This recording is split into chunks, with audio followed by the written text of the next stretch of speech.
Muy buenos días a todas las personas que nos están viendo y nos van a ver en YouTube, de manera que en este séptimo balance el día de hoy vamos a poderles compartir las acciones que se desarrollaron y todos los sucesos en el marco de lo que le interesa a la Universidad Francisco de Paula Santander. eh, Se desarrolló durante el mes de julio y el mes de agosto. Entonces, vamos a proceder a compartirles el balance del mes de julio. Me confirma, Jai, si estás viendo. Listo. Entonces, eh, Se ve bien. este balance lo dividimos en dos, mes de julio y mes de agosto. El primer documento es este, el mes de julio, del 1 al 30 de julio. Empezamos con el martes 4 de julio, donde yo hago un recuerdo sobre lo que significa, perdónenme, que el señor Héctor Parra todavía no ha contestado nuestro llamado al diálogo.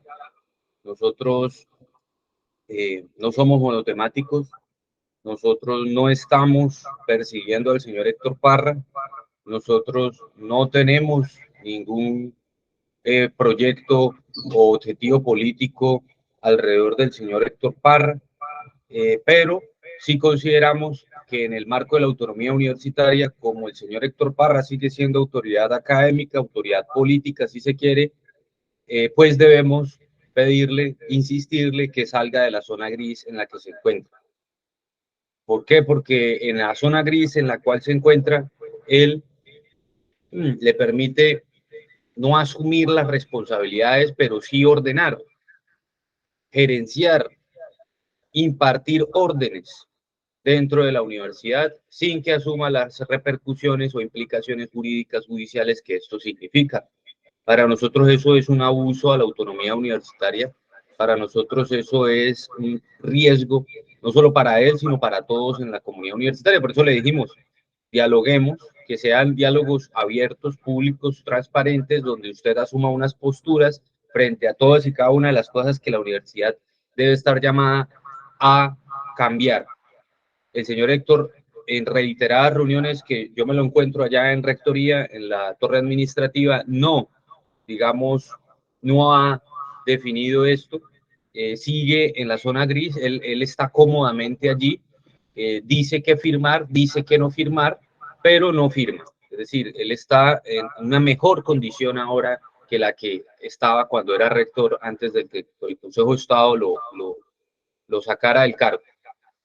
Entonces, no exigimos retiro forzoso para que proponga reformas al alma mater,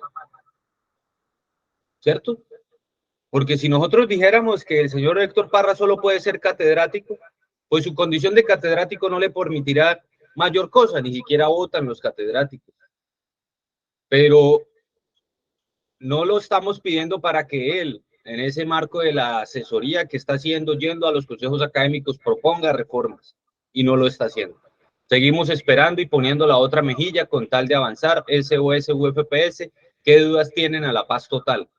Entonces, lo dejamos claro para empezar, martes 4 de julio.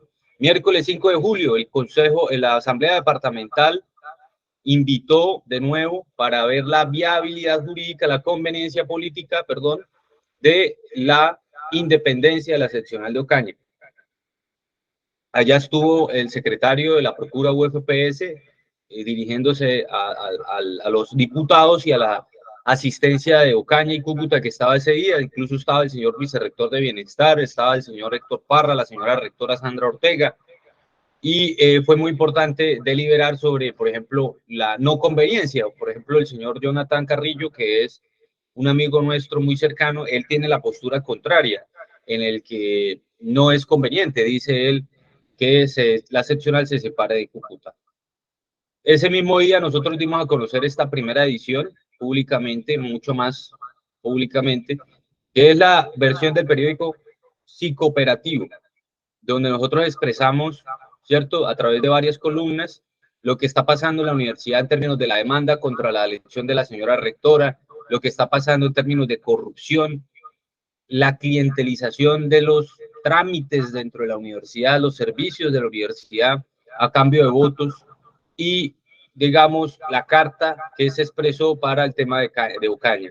Hicimos un perfil de la señora ministra Aurora Vergara y, digamos, es nuestra primera versión del periódico que aspiramos pronto salga una segunda versión.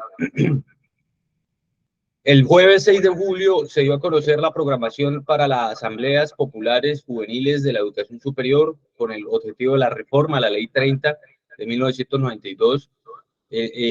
Ya desde el 6 de julio, varios días antes, 7 días antes, se había conocido que iba a ser en Ocaña, en el Polideportivo del Campus Central. Nos pusimos a la tarea de gestionar a partir de esa semana, sábado 8 de julio, tuvimos una reunión con el señor Jefferson Rojas, quien es el delegado de la Consejería para las Juventudes, Cindy Castellanos, que es la señorita designada para la Unipamplona, el señor presidente, Jennifer, lideresa estudiantil, Eugenio, sindicalista de la UIS, Isabel de Pamplona, y allí estuvimos organizando el tema de la Asamblea Popular para el jueves 13. El lunes 10 de julio estuvimos en Bogotá desde muy temprano, reuniéndonos, haciendo la respectiva comisión para lo que era el articulado de la reforma. O sea, allí estuvimos reunidos en la Universidad Nacional con la designada del señor presidente ante la Nacional, María Alejandra Rojas, y el señor de la Universidad Colegio Mayor de Cundinamarca, Daniel Villamizar. Daniel Velázquez, corrijo. Estuvimos con el señor Heráclito, representante de la Cámara, oriundo de Norte de Santander, hablando sobre el porvenir de la universidad. El martes 11 de julio estuvimos en Bogotá presenciando el lanzamiento de la política de drogas decenal 2023-2033, lanzado por el Ministerio de la Justicia con todo un despliegue participativo de las comunidades sobre qué se debe implementar para que la política de drogas sea una realidad en la sustitución de cultivos, la regularización, la preservación del medio ambiente, el cuidado de la vida, la respectiva regularización de lo que se llama las dosis y desde luego lo que tiene que ver hoy día con las drogas importadas sintéticas. El miércoles 12 de julio estuvimos con Mohamed dirigiéndonos hacia Ocaña. Hicimos el paso por el Tarrita, conocimos lo que pasa allá sobre el río. Pasamos y al día siguiente, jueves 13 de julio, ya estuvimos en la Asamblea Popular Juvenil con las juventudes. Allí se hizo una asamblea con varias mesas, hasta 7 mesas. Se recogieron las relatorías para lo que tiene que ver la reforma a la Ley 30, que no solo es presupuesto, la reforma es integral, como bien lo dice esta cartelera de la Fuerza Popular. Bueno, allí unas personas de la UIS hicieron un hermoso graffiti stencil de la Universidad del Catatumbo, Universidad Nacional, que ahora se sabe es nacional, Universidad Nacional de Catatumbo ya.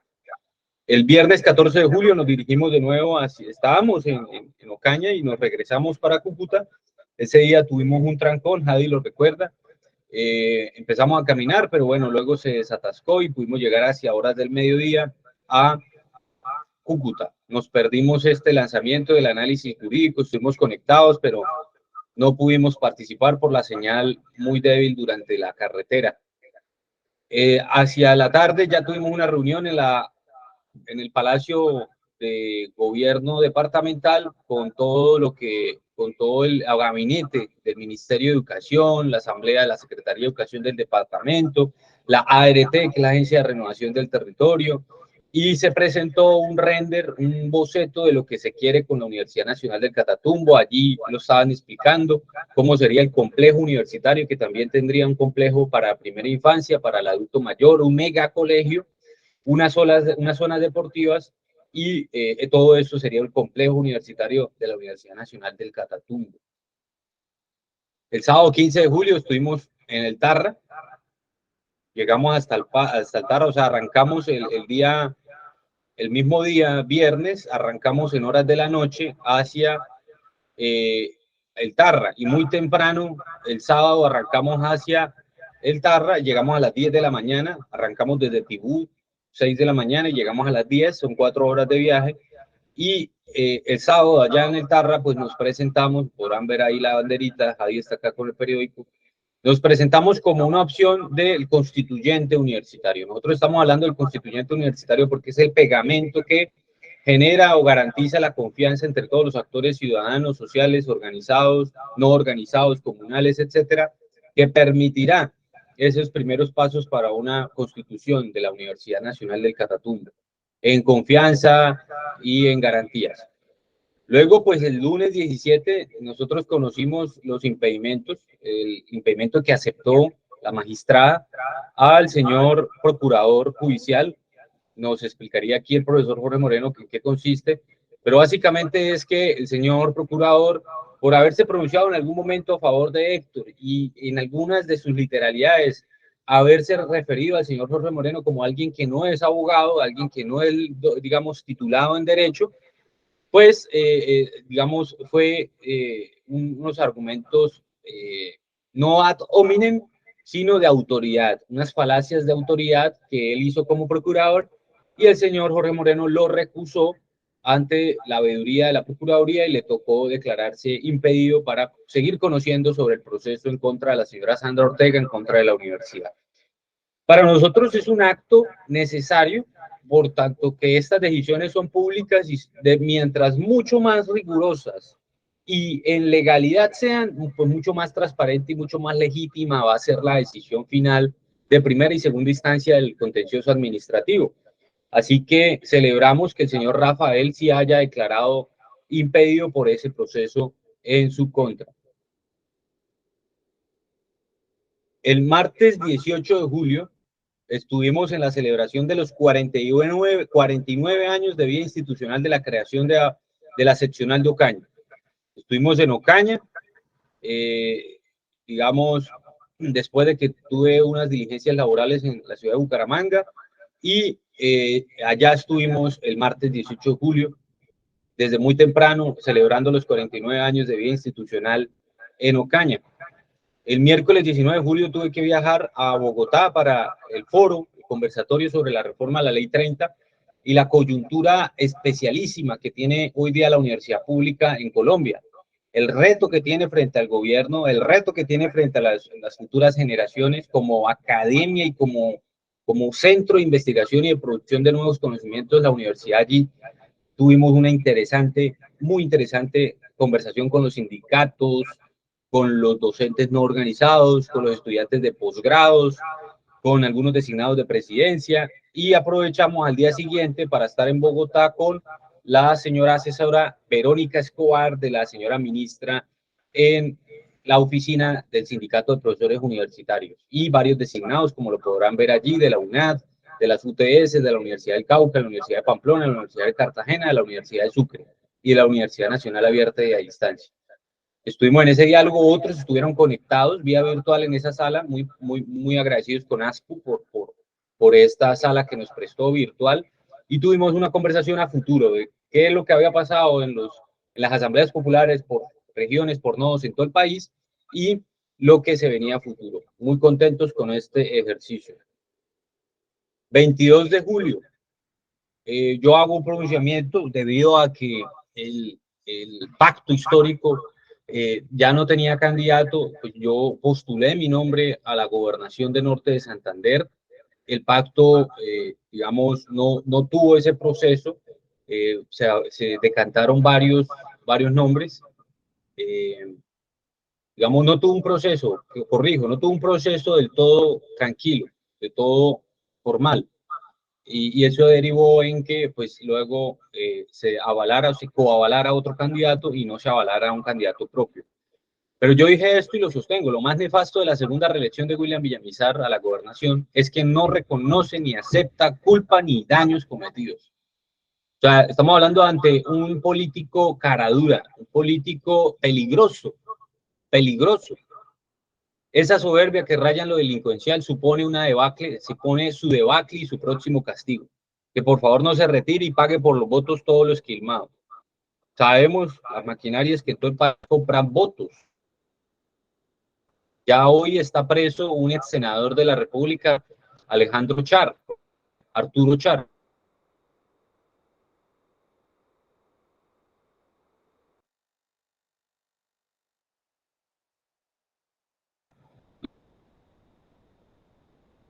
Efectivo y están en atraso con sus vías terciarias, todo lo que sabemos por culpa, ¿cierto? Uno no sabe si la persona que vende el voto o estas personas que compran el voto.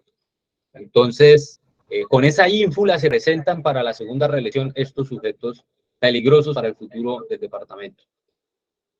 El martes 25 de julio nosotros hicimos una solicitud muy respetuosa en el que le dijimos al señor delegado de la señora ministra ante el Consejo Superior, doctor Carlos Arturo Charri Hernández, y al doctor Ricardo Moreno Patiño, quien es el coordinador de los delegados de la señora ministra.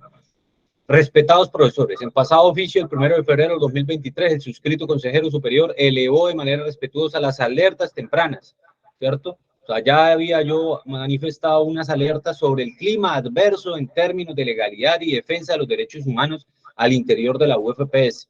Dichas alarmas no lograron traducirse en agenda concreta y conjunta entre el doctor Charria y el suscrito. No logramos en todo el semestre, hay que decirlo, una agenda concreta, un diálogo concreto, una articulación concreta, semanal, ¿sí? De acciones entre ministerio y presidencia sobre la universidad, ¿sí? Eso se vio, eso todo el mundo lo evidenció, y pues yo lo que digo es, este primer semestre del 2023 nos deja como saldo un interesante ejercicio de diálogos con la comunidad universitaria, anexo 2, así como jornadas mensuales de balance realizados hasta el mes de mayo, anexo 3. Es menester reconocerse que el exigente desempeño del doctor Charria como director del Viceministerio de Educación Básica y Media del Ministerio de Educación Nacional impide la disponibilidad del mismo para acercarse a la comunidad universitaria en cualquiera de sus estamentos. Solo se logró una visita presidencial y oficial del mismo al campus universitario principal el pasado mes de junio, antes de finalizarse el calendario académico del primer periodo. Tras conversación respetuosa con el doctor Charria, le he extendido como propuestas, 2 puntos, que él mismo consulte al Ministerio de Educación el reemplazo de la delegatura ante el Consejo Superior Universitario o, en su efecto, que se establezcan el mínimo de 2 horas semanales de trabajo y tiempo de calidad para la atención de la comunidad en modalidad virtual, que permita dejar antecedentes y levantar bitácora oficial e institucional de lo que acontece sistemáticamente en el alma mater y que honren los llamados de aires de cambio anunciados por él mismo. Atentamente, Carlos Bolívar Corredor. Digamos, pues esto no era un reclamo, sino de propuesta, digamos, de que si ya el semestre pasado no funcionó en términos reales la articulación que debe ofrecer el Ministerio con Presidencia, pues llegáramos al acuerdo de que el señor Charria o pidiera un reemplazo, dadas sus ocupaciones como director, que reconocemos lo debe estar haciendo muy bien, sino que nos permitiera entonces 2 horas semanales para articular, porque la universidad merece esos aires de cambio. El viernes 28 de julio, en sesión del Consejo Superior, no fue el jueves, como ahí lo dice, se aplazó un día después, se aprobó acta del 23 de febrero, se puso un proyecto de acuerdo sobre el programa académico de la Maestría en Tecnología de la Información y la Comunicación, TIC, un proyecto de acuerdo sobre la remuneración de hora cátedra a los profesionales de la sede central que orienten cursos, módulos, seminarios en los programas de posgrados, muy importante. Digamos, habían unas cifras demasiado, digamos, anormales con respecto al resto de la media de posgrados en el país.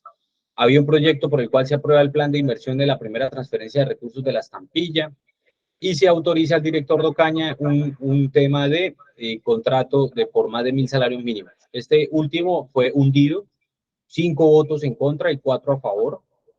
En correspondencia se puso un oficio sobre los diálogos del 13 de julio, ya era tarde, bueno. Y también se conoció este mismo día, ¿cierto? Viernes 28 de julio, un oficio en defensa del señor Jorge Moreno, a quien saludamos, a quien seguimos extendiendo una profunda admiración, un profundo saludo de admiración por todo su ejercicio en favor de la universidad.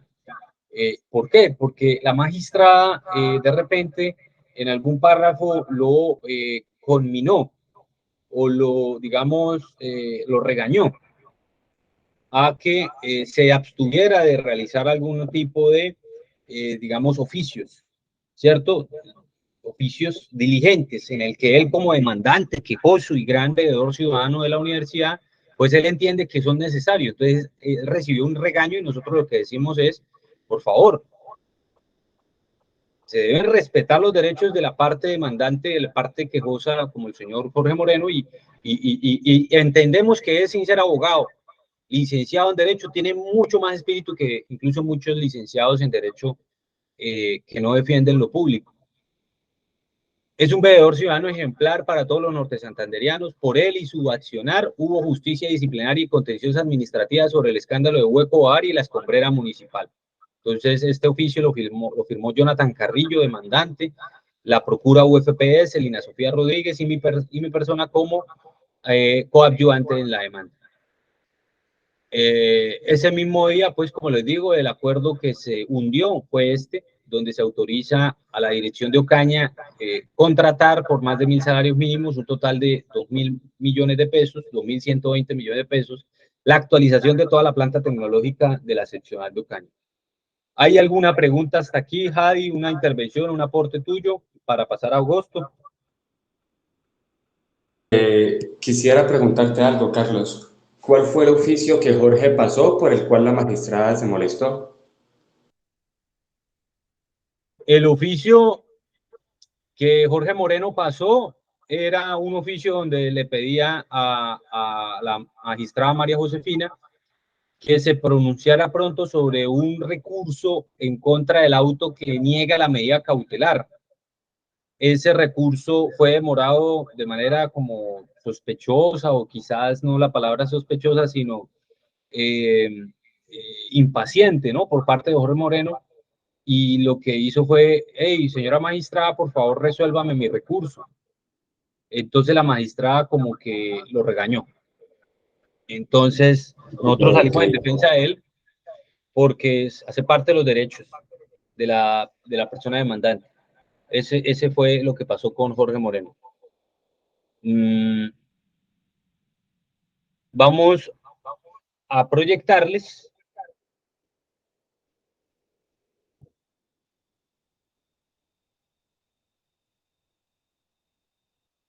el mes de agosto. El mes de agosto pasaron muchas cosas. Bueno, en el mes de julio tengo que decirlo, de repente no es que haya sido gran cosa. Estuvimos muchas veces de viaje, muy importantes para lo que tiene que ver el Catatumbo. En Bogotá, la reforma a la Ley 30, es decir, en general el mes de julio fue un mes de mucha socialización. No pudimos, además de lo judicial, no pudimos accionar otras vías legales administrativas al interior de la universidad. Quizás haciendo un ejercicio autocrítico, el mes de julio estuvo corto en ese sentido. Hay el mes de julio que muchas más actividades, como por ejemplo la ley 951, que le exige a las rectorías presentar un informe de balance cada vez que entregan. El señor Héctor Parra nunca lo hizo, la Oficina de Control Interno lo protegió y dijo que no, que las rectorías no debían hacerlo, que para eso están simplemente las rendiciones anuales de informes. Nosotros no creemos que sea así, vamos a insistir, vamos a programar, pero entre tantas las acciones que queremos es con estos balances que la ciudadanía nos colabore, nos coopere. Balance en Ocaña del 1 de julio al 31 de agosto. Ahora vamos a ver, ya vimos julio, ahora vamos a ver agosto. El 8 de agosto empezamos, la primera semana de agosto, tengo que decirlo, intenté ser candidato al Consejo de Cúcuta. Y lo intenté en el marco de un concepto que el DAF me aseguró que podía ser candidato, aún así siendo miembro del Consejo Superior Universitario de una universidad pública como lo es la departamental UFPS. En ese orden, pues, alcancé a ser cabeza de lista por unas cuantas horas. Por cuestiones del día y la inscripción, 29 de julio, que fue un sábado, fue imposible garantizar, digamos, el tema de que me permitiera el pacto histórico liderar básicamente esta apuesta. Por lo tanto, toda la primera semana de agosto, estuvimos allí en esa semana de correcciones de candidaturas, haciendo diálogos para que se intentaran dejarme en la cabeza de lista porque había bajado el octavo renglón. Pero bueno, el martes 8 de agosto ya retomamos y lo que hicimos fue solicitar a la presidencia una coadyuvancia para el proceso de nulidad.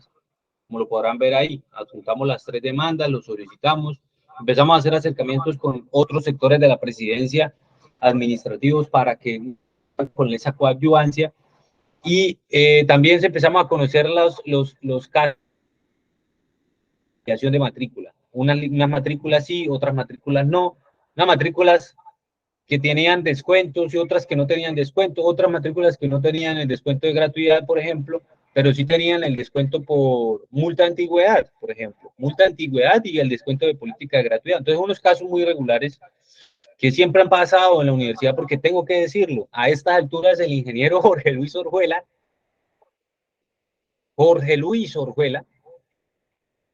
jefe de la división de sistemas, no es al día de hoy una persona pues abierta,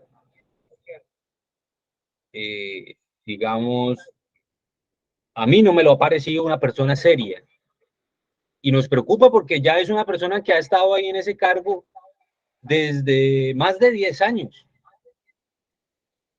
y nunca ha recibido auditorías hasta donde hemos entendido, una auditoría profunda de seguridad cibernética, electrónica, a su dependencia en la división de sistemas. Yo en algún momento lo dije siendo estudiante que era un foco de corrupción y clientelismo la división de sistemas. Y eso fue suficiente para que me abrieran un proceso disciplinario y estuviera a punto de ser expulsado en la universidad por irrespeto a las directivas. Entonces pareciera que el jefe de la división de sistemas es muy protegido y pues al día de hoy sienta que no va a responderme el teléfono, ¿cierto? Reiteradas veces, WhatsApp, teléfono, él siente de alguna manera que no tiene nada que conversar conmigo. ¿Sí?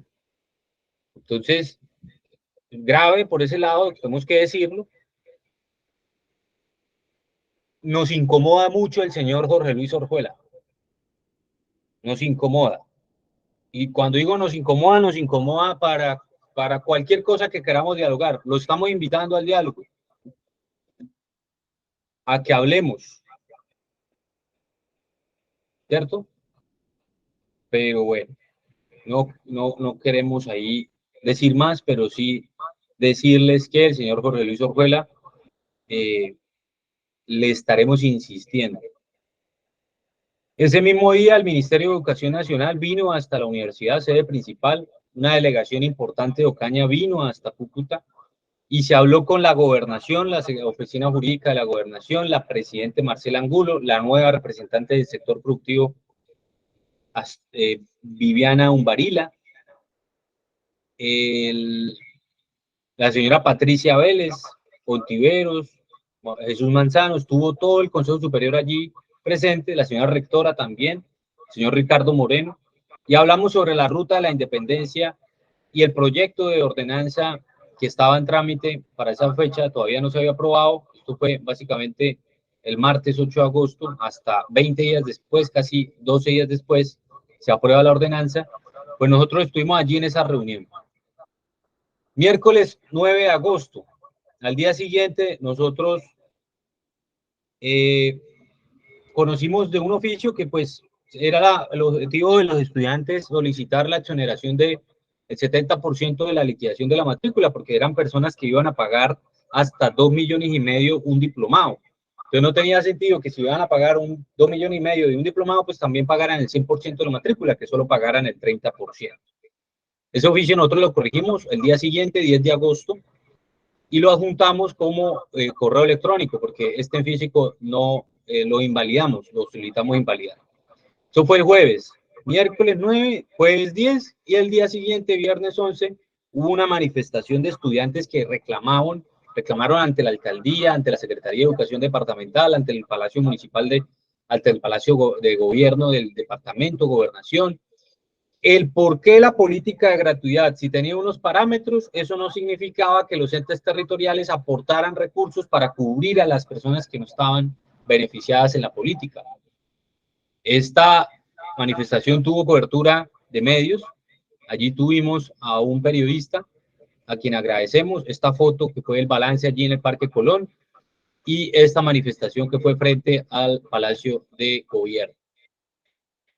El mismo día, viernes, se conoce un auto que fija fecha de audiencia por parte de la magistrada Josefina Ibarra Rodríguez, doctora María Josefina Ibarra Rodríguez, donde el 14 de agosto se haría esta audiencia inicial. Ya con esa audiencia inicial se cerraba el plazo para que cualquier ciudadano se hiciera coadyuvante del proceso.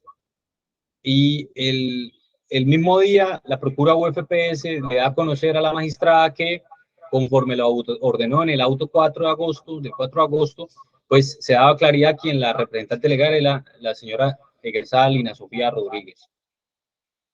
Eso fue el 11 de agosto. El sábado 12 de agosto, pues tuvimos un ejercicio allí muy interesante, muy agroecológico, muy de campo en Chinácota. Tuvimos un ejercicio muy bonito llevando un apiario adicional a este apiario que ustedes saben tengo en Chinácota. El lunes 14 tuvimos esta audiencia importante, pero en esta audiencia el señor Jorge Moreno manifiesta que el, digamos, tribunal, al momento de no haber hecho público a través del aviso electrónico la existencia del proceso acumulado, pues no es todavía saneado el proceso. Entonces, la magistrada decide que en efecto se va a sanear y se suspende la audiencia inicial. Ese mismo día, lunes 14 de agosto, se hace público el aviso en la página web del tribunal de la existencia del proceso acumulado. El martes 15 de agosto lo que hacemos es conocer de un oficio que la Procura UFPS envía a todos los candidatos a la gobernación. Como posibles futuros presidentes del Consejo Superior de la Universidad, ellos debían manifestar su postura a favor o en contra del proceso de demanda de nulidad de la designación de la señora rectora Sandra Ortega. Y se adjunta un link para que ellos conozcan el proceso. Miércoles 16 de agosto, viajo entonces a la ciudad de Bogotá para hacer diligencias allí con el grupo de activistas que es básicamente el conglomerado nacional de voluntarios que rodean a la agenda del presidente Petro. Ese día había una manifestación del grupo político del uribismo y allí se le hicieron unas entrevistas a las personas que estaban marchando a favor del uribismo para entenderlos, porque es que este gobierno de la paz total no tiene otro objetivo sino entender el diálogo, los argumentos, las razones, y como podrán verlo, no tienen muchas porque no fueron a la plaza. El jueves 17 de agosto estuvimos en la Agencia Nacional de Defensa Jurídica del Estado, que queda allá en la carrera séptima, como con calle 70, conociendo las posibilidades que tiene la universidad frente a procesos como, por ejemplo, el diálogo universitario, el cumplimiento de la sentencia de la Unión Patriótica, la memoria histórica, Javi. Ahí quiero que sepas que con la Agencia Nacional de Defensa Jurídica del Estado tendremos una gran oportunidad para hacer pedagogía sobre la sentencia que ordena la Corte Constitucional para reparar de manera integral no solo a la Unión Patriótica, sino al fenómeno de violencia política que vive el país y que desde las universidades se debe afianzar. Ese fue un tema. Y el otro tema fue el tema de la repetición, la acción de repetición que vendría a ser sujeta a la universidad en el momento en el que se le multe por 1.900 millones de pesos en su contra por no haber instalado una mesa de negociación. Ese mismo día se acepta el retiro de la demanda que el señor Jorge Moreno instauró porque interpuso otra más completa y la magistrada acepta el retiro de la demanda contra la designación de la señora representante de directivas académicas que posteriormente renuncia y que lo interpretamos como una jugadita perversa a la confianza, a la autonomía, a la legalidad de la universidad. El viernes 18 de agosto todavía estoy en Bogotá y me reúno con el señor Edgar Hernán, y con el profesor Hernán, que es el director de fomento encargado. Hablamos de todo lo que era el proceso de la cobertura de la política de gratuidad. tuvimos una conversación generosa de 2 horas y hablamos de todas las posibilidades, de todo el proceso que tiene la universidad para realizar este tema de la política de gratuidad. Muchas gracias al profesor Hernán. Ese mismo día hago un video en TikTok, un TikTok frente al Ministerio de Educación explicando el tema del presupuesto, lo que hace el gobierno y que no era excusa la ley de garantías para que la universidad no haga lo respectivo de, digamos, la gobernación, la alcaldía y la universidad de cubrir a las personas que no las cubre la política de gratuidad. Ese mismo día tuvimos una reunión con el grupo de activistas, que es el grupo voluntario. Ese mismo día conocimos un oficio donde se conoce la resolución 014-111 el 15 de agosto, donde se hace efectivo pues el reemplazo del doctor Arturo Charri, a quien saludamos y agradecemos todos los servicios que haya ofrecido a favor de la universidad y que ofreció en efecto a la universidad. Y le damos la bienvenida a la señora doctora Sorangi Angulo Rodríguez, quien es básicamente economista de la Universidad del Valle y que abrazamos en estos esfuerzos que tenemos por SOS UFPS. El 18 de agosto, o sea, el mismo día, viernes 18 de agosto, se envió un oficio, una solicitud a la doctora Marta Lucía Zamora Ávila, directora general de la Agencia Nacional, donde expusimos las razones por el tema de la demanda, las causales, no solo el debido proceso, el conflicto de intereses, sino el tema del voto universal. El domingo 20 de agosto tuvimos una reunión de trabajo con la presidenta de la veeduría, Lina Sofía Rodríguez, a quien agradecemos y lanzamos un saludo, quien es egresada de Trabajo Social y quien en sus esfuerzos muy loables por la universidad ha hecho y ha instaurado acciones jurídicas, administrativas, legales, muy necesarias para el futuro de la universidad. Un saludo a Lina, muchas gracias, señora presidenta de la Procura UFPS. El 21 de agosto, festivo, lunes, nos tuvimos una reunión con la Veeduría Departamental y Fronteriza del Cannabis y Sustancias Psicoactivas. Desde la Veeduría Departamental del Cannabis y Sustancias Psicoactivas pretendemos con Dana, con la señora Gloria Hernández, perdón, quien es enfermera, con el señor Andrés Mauricio Corredor y Gustavo Helves, hacer los primeros pasos a nivel municipal y departamental y fronterizo por la prevención y mitigación de los daños y riesgos del uso de sustancias. Es necesario que haya una política pública seria en salud pública de todas las entidades departamentales que superen el prejuicio, la ignorancia frente al uso de las sustancias de cualquier tipo, esas y naturales, pero también que de alguna manera el mercado ilegal, la economía ilícita hace de las sustancias químicas artificiales fabricadas el mayor peligro de la salud pública hoy por hoy en las calles de Cúcuta. La habitabilidad de calle es un problema no solo de seguridad, es un problema de salud pública que afecta la estética de la ciudad, de la dignidad propia del cucuteño y del norte santanderiano. Por eso hablamos desde esta veeduría de manera muy seria hablar de drogas, hablar de las sustancias psicoactivas, hablar de cualquier sustancia de este uso que nos permite entender, ¿cierto?, que la condición humana es compleja y en esa complejidad de la condición humana, en su conciencia, en su biología, en su organismo, debe dialogar con las sustancias que son naturales, que son no artificiales, sino que son de la misma naturaleza. El miércoles 23 de agosto tuvimos una comisión de estudio de los acuerdos con la, ahí sí, bienvenida Sorangi Angulo, la nueva delegada de la ministra, y tuvimos para aquella ocasión a la señora Patricia Vélez, que todavía hacía parte del Consejo Superior. Tuvimos audiencia el 23, el mismo miércoles 23 en horas de la tarde, donde se aceptó la coadyuvancia de Mohamed y de Gustavo Helves.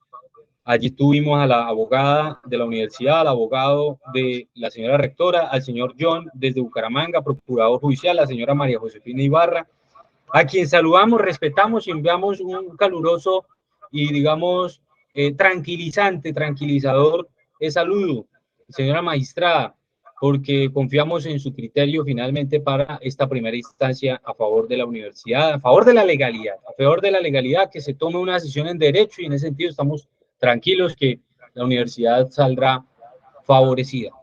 El doctor Juan Carlos Bateca, a quien damos un saludo, al doctor Juan Gabriel Vaca, a quien es actualmente un candidato a la gobernación, así como lo es Ramón Támara, así como lo es John Edison Ortega. Los tres instauraron una coadyuvancia a favor de las pretensiones de la demanda. Y miren lo importante, que hayan 7 candidatos a la gobernación y 3 hayan manifestado a favor de la coadyuvancia de las demandas, pues nos da un mensaje, y es que esa politiquería clientelar, mafiosa, corrupta en el departamento que hace sociedad para que la universidad siga secuestrada, pues no tiene futuro político. No tiene futuro porque esto nunca había pasado, que un candidato, varios candidatos a la gobernación, posibles futuros futuros presidentes del Consejo Superior Universitario, se manifiesten en favor de la demanda, pues eso nunca había pasado y lo saludamos como algo que beneficia a la universidad. ¿Qué más tenemos por decir en este caso? Que fue una audiencia muy larga, una audiencia inicial muy larga donde se decretaron pruebas, donde se fijó el litigio, donde se decantaron las posturas jurídicas, etc. Ese mismo día, 23 de agosto, tuvimos una reunión con el profesor Valmor Pereira, el señor Gustavo Helve, Miguel Barragán y el señor Mauricio Pérez Corredor en la Villa del Rosario, y tuvimos una amena conversación sobre la universidad, el papel de la universidad en la agroecología, en la restauración del medio ambiente, en la emergencia climática que hoy vive el planeta. Vimos que ese mismo día conocimos de la ordenanza 5 del 22 de agosto. Al día siguiente se conoció esta ordenanza donde ya se estipula que en efecto se crea la Universidad de Ocaña y que sustituye a la seccional. Es decir, digamos, reconoce la autonomía y la independencia histórica que ha tenido financieramente, académicamente la seccional de Ocaña, y ese vínculo que lo único del Consejo Superior en Cúcuta, pues es un vínculo básicamente que políticamente la Asamblea Departamental crea, fundada en el artículo 120 del Plan de Desarrollo de este Gobierno del Cambio.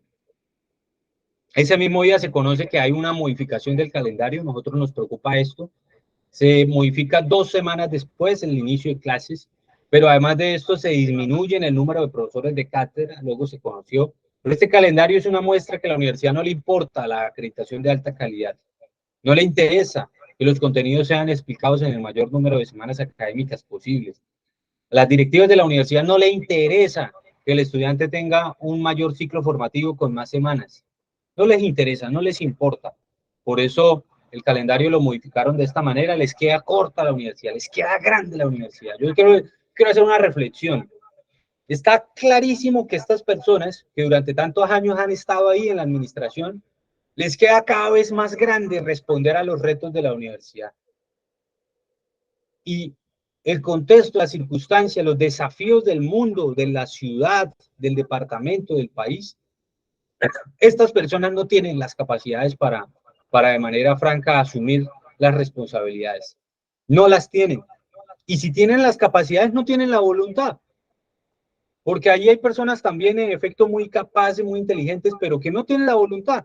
Deberían dar un paso costado y deberían ya entender que no pudieron. No pudieron porque no quisieron.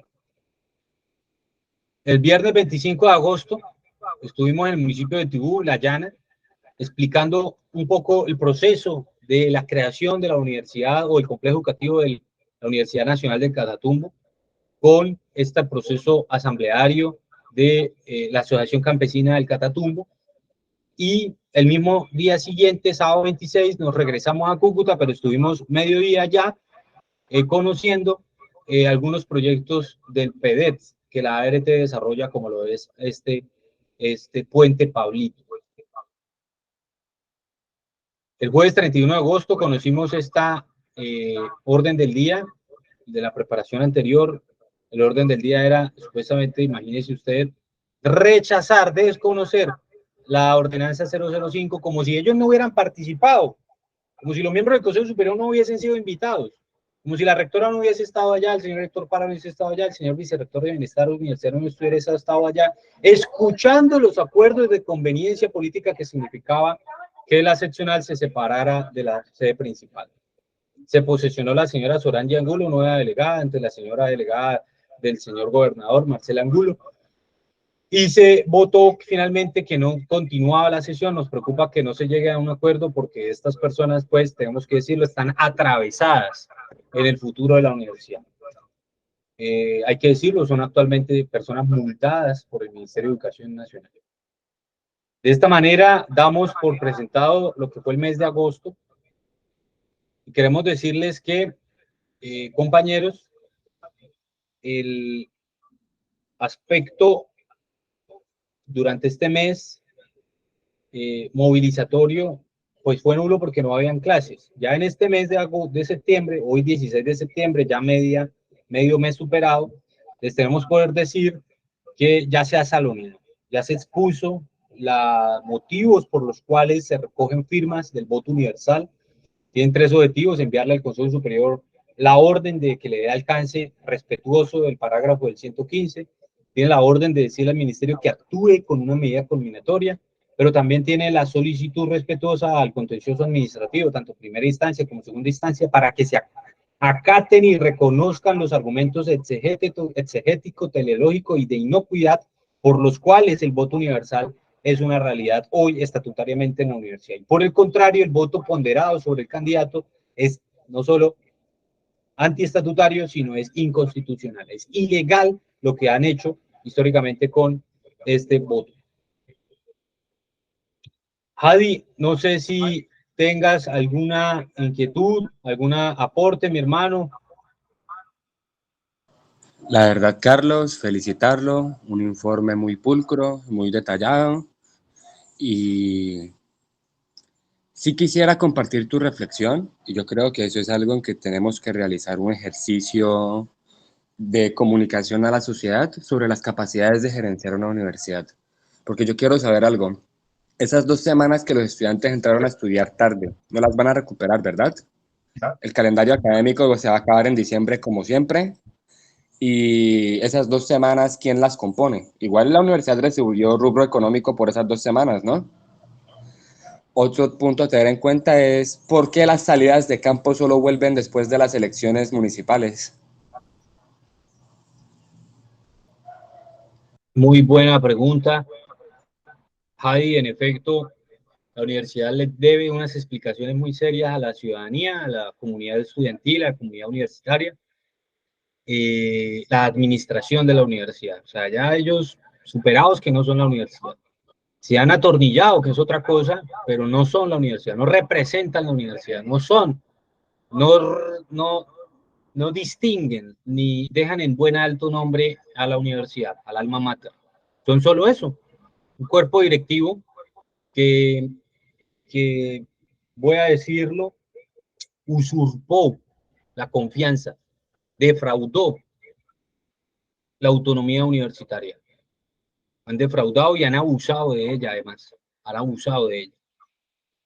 No siendo más, estos balances nos permiten hacer una retrospectiva de hacia dónde vamos, qué ha pasado y qué podemos seguir haciendo. Yo creo que hay que insistir en el activismo al interior de la universidad con las firmas. Eso hace que el estudiante suma una postura no solo legal, jurídica, sino estatutaria, es decir, política dentro de la universidad. Es el punto de quiebra entre lo jurídico y lo político, lo estatutario. Y eso nos permite hablar con mucha más autoridad sobre el futuro y las discusiones de las reformas dentro de la universidad. Por eso ese vínculo que le estamos pidiendo al estudiante de la firma con el teléfono y desde luego la autorización para luego ponernos en contacto con esa persona y luego preguntarle si le enviamos esa documentación o esa voluntad ante el Ministerio, el Consejo Superior y el Contencioso Administrativo, nos va a permitir hablar con cada vez más autoridad, que es lo que ellos no han podido. Han usufructuado la póliza del seguro estudiantil, han usufructuado la autonomía universitaria, han abusado de la autonomía universitaria y no les ha interesado en lo más mínimo empezar a hacer las cosas bien, que esa es la otra reflexión, que estas personas saben lo que han hecho. Ellos saben muy bien lo que han hecho, ellos son conscientes de lo que hacen día a día, cotidianamente, abusar de los docentes, abusar de los estudiantes, abusar del ciudadano, humillar su condición de necesidad y decirle que sus favores se los seguimos debiendo. Un gran abrazo a todos. Estamos convencidos de esta lucha por el bien de la ciudadanía. Purgar las prácticas de la universidad para entregarle cada vez más una academia en función de los problemas de la ciudad. Es necesario que la ciudadanía lo rodee, lo asuma y nos ayude, nos coopere, nos impulse. Javi, no sé si puedas prender tu cámara, un saludito. Claro que sí, voy.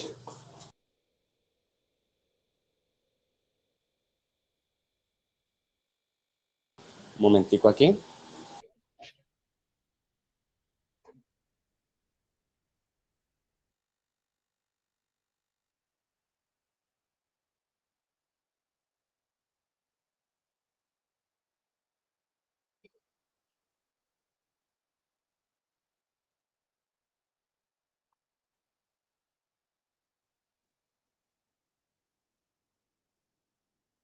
Listo, Javi, muchas gracias a todos los que nos A van ti, a mi ver. hermano. Continuamos en esta lucha. Muchas gracias. Amén.